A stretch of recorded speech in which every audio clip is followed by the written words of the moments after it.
Nanti kalau ada kejadian yang menyenangkan atau yang tidak menyenangkan, kita bereaksi. Nah, reaksi spontan itu lebih dekat kepada akhlak kita yang sesungguhnya. Tidak ada yang lebih pahit dari berharapnya hati kepada Allah. Allahumma aftah lana hikmataka ya Allah.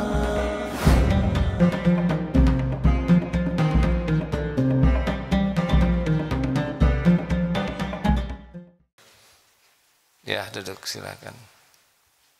Galak tidak? Kalau galak itu pakai emosi. Kalau tegas itu menempatkan sesuatu pada tempatnya. Lain kali kalau mau duduk minta izin, ya, karena datangnya terlambat. Lanjut, jadi akhlak itu respon spontan. Ini sedang duduk begini tidak kelihatan akhlak aslinya. Ini style soleh semua, ya kan? Apalagi yang depan-depan ini udah ditahan nafas juga ya, kedip juga diatur. Nanti kalau ada kejadian yang menyenangkan atau yang tidak menyenangkan, kita bereaksi. Nah, reaksi spontan itu lebih dekat kepada akhlak kita yang sesungguhnya. Orang sedekah, apakah sedekah itu dermawan? Kan? Belum tentu. Ada yang sedekah karena ingin orang lain melihatnya sebagai ahli sedekah. Sedekah jangan. Kalau enggak sedekah, nanti orang pada lihat nyangka saya pelit nih. Sedekah jangan, sedekah kalau enggak sedekah, nanti dia bakal ngomong sama yang lain. Saya harus sedekah nih, mumpung ada yang milem. Jadi dia enggak akhlak dermawan karena dia mikir. Lebih ngitung daripada kata hatinya. Selamat ya, saudara sudah hafal 20 juz. Sebetulnya saya bisa sih 30 juz, cuman saya tahan aja karena saya orangnya tawadu gitu. Itu dipuji. Ibu selamat ya, anaknya sudah hafal Quran. Siapa dulu dong ibunya? Ibu siapa? Ya. Kadang dipuji rusak akhlaknya, dicaci juga rusak.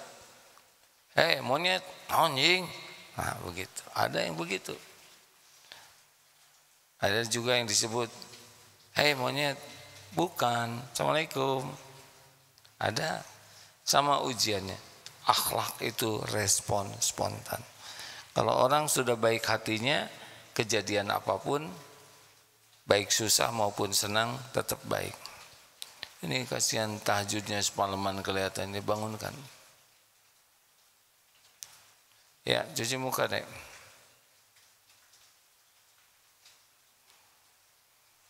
Ya, husnuzon, tahajudnya semalam suntuk. Jadi siapa yang paling sukses? Ya, akhlak datang dari mana? Dari hati. Kalau hati sedih, semua nampak sedih tidak? Hati gembira, semua nampak gembira. Hati jengkel, semua nampak jengkel. Nah, makanya penting sekali orang itu kalau ingin berakhlak harus tazkiyatun nafs, harus membersihkan hatinya. Qad aflaha man zakaha wa qad khaba man dassaha. Amat sangat beruntung orang yang mensucikan jiwa itu dan merugi yang mengotorinya. Allah Subhanahu wa taala, innallaha la yanzuru ila suwarikum wa amwalikum walakin yanzuru ila qulubikum wa a'malikum.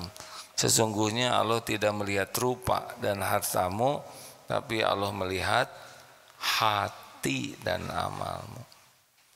Makanya kalau orang tidak pernah belajar ilmu hati, tidak pernah belajar untuk menata hati, sudah bablas. Jadi yang dilihat Allah tuh hati dan amal. Tapi kebanyakan orang sibuk ngebagus-bagus casing, ngebagus-bagus topeng. Bukan tidak boleh punya topeng, tapi isinya lebih bagus dari casingnya. Ngerti? Antara hati dan amal, mana yang lebih penting? Hati dulu, amal dulu? Jawab. Nah, perumpamaannya hati dan amal itu seperti ruh dan jasad. Kalau tidak ada ruhnya maka jasad mati.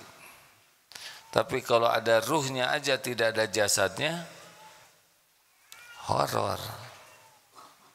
Harus ada dua-duanya. Tapi prioritasnya hati. Seperti barusan sholat subuh.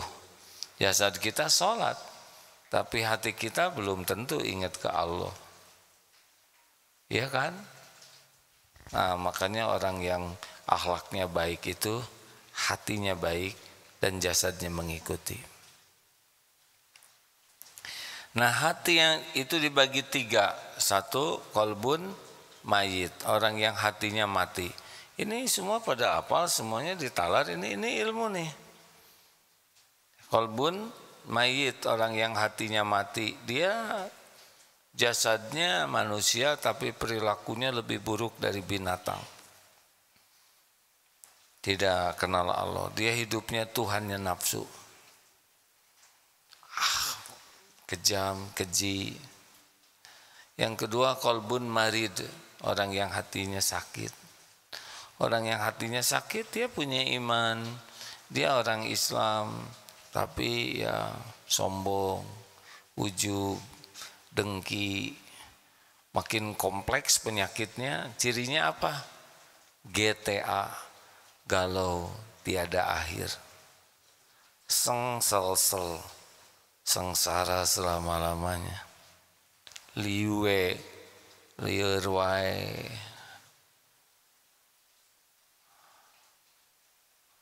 Makanya orang yang galau terus itu penyakit hati. Nah, kita harus punya qalbun salim, hati yang selamat, hati yang sehat, hati yang fit, yang bersih. Seperti apa orang yang qalbun salim? Nah, itulah akhlaknya bagus. Orang yang qalbun salim, orang yang bisa menyikapi kejadian apapun dengan cara yang disukai Allah. Dipuji, dia bahagianya bukan karena dipuji, karena dia bisa bersyukur. Ketika dicaci, dia sama aja puji dan caci itu. Karena dipuji ladang amal, dicaci ladang amal. Ada, tidak ada, sehat, sakit, diangkat, diturunkan, dimudahkan, dipersulit, anteng aja. Makanya Rasulullah SAW bersabda, ajaban li amril mu'min, inna amrahu kullahu khair. Sungguh mengagumkan, menakjubkan keadaan orang yang beriman, semua urusannya jadi kebaikan. Inilah orang yang qalbun salim. Sama aja puji, caci, ada, tiada, ada covid, tidak ada covid, kena, tidak kena, sama. Karena beliau mengerti bagaimana menyikapinya. Diberi nikmat dia bersyukur, fakana khairullah, maka itu baik baginya. Diberikan ujian dia bersabar, itu pun baik baginya. Nah, inilah goalnya pesantren tuh. Nah, pertanyaan qalbun salim itu seperti apa? Cirinya 2, hatinya tuh cirinya. 1, kepada Allah pencipta, benar-benar bertauhid. La ilaha illallahnya tuh betul-betul sama antara ucapan, hati, dan kelakuannya. Tidak menuhankan apapun, siapapun selain Allah. Ajeg ke Allah. Saya izin minum ya. Bismillahirrahmanirrahim.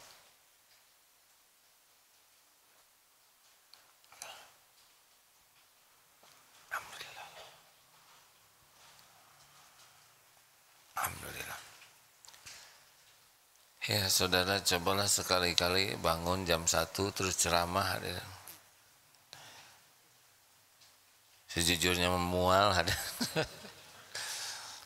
Coba nanti bangun tengah malam jam 1 ceramah ya.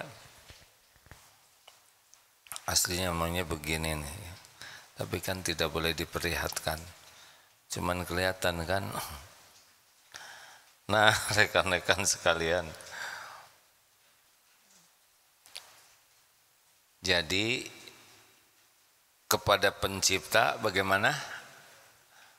Jawab bertauhid, kepada ciptaan rahmatan lil alamin. Ini intinya. Sudah pernah diajarkan ya. Nah, ini penegasannya. Yang bagaimana sih orang bertauhid itu? Tauhid itu dua kuncinya. La, menafikan, dan mengisbatkan, menetapkan. La ilaha illallah. Tiada Tuhan yang berhak disembah selain Allah. Tiada pencipta selain Allah. Semua ciptaan Allah.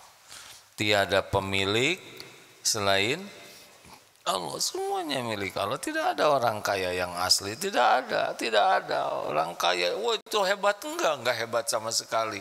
Jangan kagum sama orang kaya. Biasa aja. Itu cuman manusia seperti kita yang diuji oleh Allah, dikasih kekayaan. Kekayaan bukan tanda kesuksesan. Kekayaan itu ujian.